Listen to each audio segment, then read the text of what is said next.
اعوذ باللہ من الشیطان الرجیم بسم اللہ الرحمن الرحیم اللہم صلی اللہ محمد وآل محمد اللہم صلی اللہ محمد وآل محمد اللہم صلی اللہ محمد وآل محمد۔ میں سید حسین کاظمی عاصم خاتم ہوں۔ آج میں صحیفہ کاملہ میں جناب مفتی جعفر حسین صاحب نے جو دعا کے بارے میں خوف اور رجا، یہ ایک جو چیزیں ہیں، یعنی خوف یعنی ڈر، اللہ سے ڈر، اور رجا اللہ سے امید، یہ دونوں چیزیں اماموں کا قول یہ کہ برابر ہونا چاہیے۔ مگر خوف کیسا پیدا ہوگا، وہ بھی ایک وہ چیز ہے۔ اس کے لیے جو ہے مفتی جعفر حسین صاحب نے داعی خوف کو دعوت دینے والی چیزیں کون سی ہے وہ بتائیں۔ تو اس میں سب سے پہلا داعی یہ بتا رہے ہیں کہ انسان ان گناہوں کو یاد کرے جن کا مرتکب ہوتا ہے، وہ گناہ جو اپنے کرتے رہے اس کو یاد کریں گے تو اب آپ کا خوف پیدا ہونا شروع ہوگا، اور ان حقوق کا خیال کرے جن سے عہدہ بر ہونے کی اب کوئی صورت باقی نہیں ہے۔ اب کچھ حقوق ہیں جو ادا نہیں کر سکا، اب وہ حقوق جن کو ادا کرنا ہے وہ لوگ جو نہیں رہے، کیونکہ وہ افراد دنیا میں موجود ہی نہیں ہیں جن کے حقوق اس کے ذمے تھے۔ میرے ذمے جو حقوق تھے جن کے، وہ لوگ رہے ہی نہیں۔ جب وہ نہیں رہے تو میں حقوق نہیں ادا کر سکتا، اب کیا کریں گے؟ ایک خوف ادا ہوگا، اس کی تو سزا ملے گی میرے کو، تو ان کا تدارک کر سکے یا ان سے عفو درگزر کرنے کی درخواست، وہ ہے ہی نہیں تو میں نہ ان سے تدارک کر سکتا نہ ان سے عفو۔ تو اب اللہ کے گناہوں سے اگر توبہ بھی کر لے، اللہ کے جو گناہ، ہم نماز نہیں پڑھے، روزہ نہیں، اس کی توبہ بھی کر لے،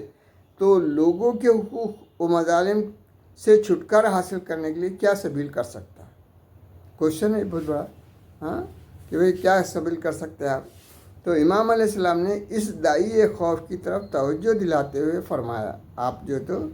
کیا فرمایا؟ اے اللہ، میرے ذمے کتنے ایسے حقوق ہیں جو مجھے یاد ہیں، کچھ یاد ہے میرے کو، اور کتنے ایسے مظلمے ہیں جو مجھے یعنی بھول چکے ہیں۔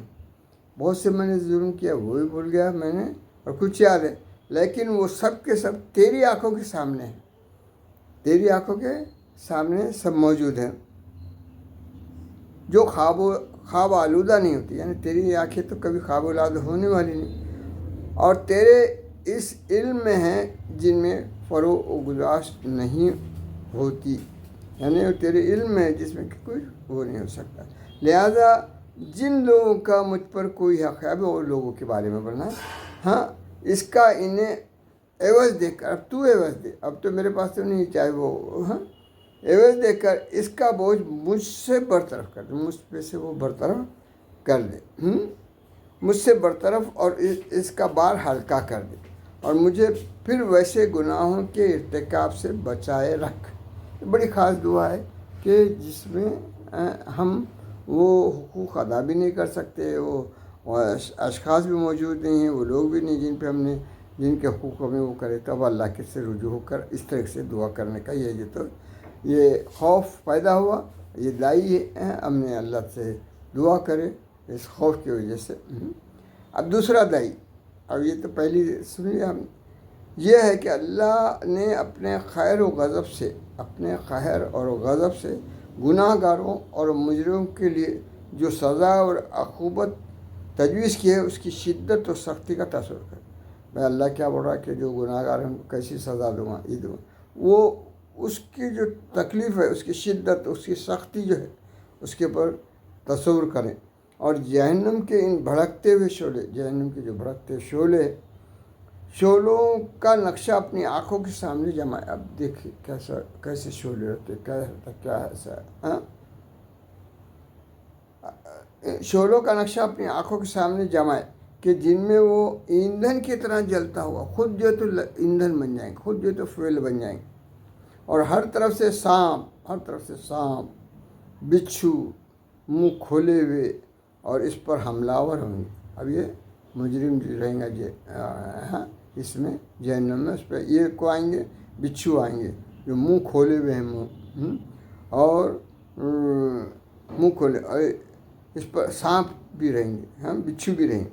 اور اس پر حملہ آور ہوں گے، اور وہاں نہ کوئی فریاد سننے والا ہوگا اور نہ کوئی عذاب سے بچانے والا۔ چنانچہ امام علیہ السلام نے فرماتے، اب وہ تصور کو لے کر امام زین العابدین علیہ السلام کیا فرماتے سنیں، اے اللہ میں تجھ سے پناہ مانگتا ہوں جہنم کے ان بچھوؤں سے جن کے منہ کھلے ہوئے ہوں گے،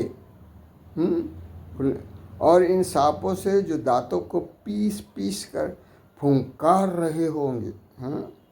اور اس کے کھولتے ہوئے پانی سے جو انتڑیوں اور دلوں کو ٹکڑے ٹکڑے کر دے گا اور سینوں کو چیر کر دلوں کو نکال لے گا۔ یہ جو ہے تو تصور لانا پڑے گا شیخ کے،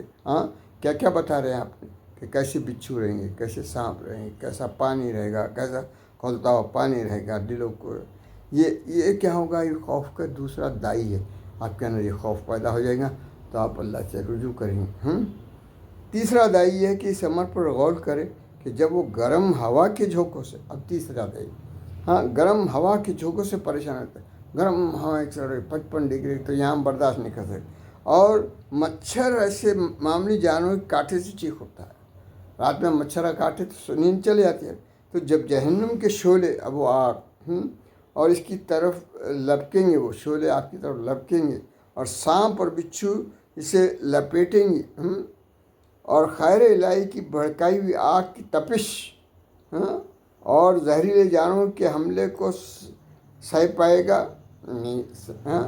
اور وہاں کے قسم قسم کے عذابوں کو برداشت کر لے گا۔ ابھی سوچ کے کتنا پریشان ہو جانا چاہیے انسان، بھلا یہ کہاں ممکن ہے؟ چنانچہ امام علیہ السلام جہنم کے عذاب کے مقابلے میں اپنی بے بسی و لاچاری کا اظہار اس طرح فرماتے ہیں، یہ میرا بیتاب نفس، بے قرار ہڈیوں کا ڈھانچہ جو سورج کی تپش کو بھی برداشت نہیں کر سکتا، تیرے جہنم کی تیزی کو کیسے برداشت کرے گا؟ اور جو تیرے بادل کی گرج سے کانپ اٹھتا ہے، وہ تیرے غضب کی آواز کو کیسے سن سکتا ہے؟ اب یہ 3 دائی کے بعد چوتھا دائی یہ ہے کہ خدا کی لامحدود قوت طاقت کے مقابلے اپنی کمزوری اور لاچاری کا تصور کرے، اپنے خدا کیا ہے اور ہم کیا ہیں، اور یہ سوچے کہ وہ اس پر ہر طرح سے قدرت اختیار رکھتا ہے، جب چاہے جس طرح چاہے اسے اپنی گرفت میں لے سکتا ہے، اور یہ اس کی ادنا اشارے کے سامنے اتنا بھی نہیں ٹھہر سکتا جتنا ایک تنکا طوفانی لہروں کے سامنے، اور ایک پر کا تند ہواؤں تند ہوائیں آندھیوں کے آگے، اور زمین و آسمان، سمندر، پہاڑ، غرض کائنات کی کسی گوشے میں پناہ نہیں لے سکتا۔ چنانچہ امام علیہ السلام فرماتے ہیں، اے اللہ اگر میں بھاگنا چاہوں تو مجھے ڈھونڈ لے گا، اور اگر راہ گریز اختیار کروں گا تو مجھے پا لے گا، پھر دیکھ میں عاجز ذلیل اور شکست حال تیرے سامنے کھڑا ہوں۔ یہ ہماری جو ہے تو کہ کس طریقے سے وہ ہے خوف پیدا کرنے کے یہ دائی 4 ہے۔ اب اس کے بعد ہم جو تو وہ محرکات جس کی وجہ سے ہم امید پیدا کر سکتے ہیں، اس کا ہم بعد میں لیں گے۔ یہ مختصر سا جو تو میں خوف کے بارے میں بتا دیا، یہ جناب مفتی جعفر حسن صاحب قبلہ نے بتائے ہوئے ہیں، اور ان کی جو صحیفہ کاملہ ہے اس میں آپ پڑھ سکتے ہیں، بہت ڈیٹیل اچھا انہوں نے دیے ہیں۔ آپ سب سے میری گزارش ہے کہ آپ صحیفہ کاملہ کا دامن چھوڑیں نہیں، ہمیشہ پڑھتے رہیں، اس میں ایک ایک بات جو ہے آپ کیسی ملے گی، تو آپ کو اب بولیں گے خوف اور رجا دونوں ہونا، مگر خوف پیدا کرنے کے لیے کون سی چیزیں ہیں جس کی وجہ سے خوف پیدا ہوتا ہے، یہ اس میں بتائی گئی ہیں۔ اب میں آئندہ ایپیسوڈ میں جو تو انشاءاللہ رجا کے بارے میں بتاؤں گا، یعنی امید کے بارے میں۔ اب آپ سے رخصت چاہتا ہوں، وآخر دعوانا ان الحمد للہ رب العالمین، اللہم صلی محمد و آل محمد۔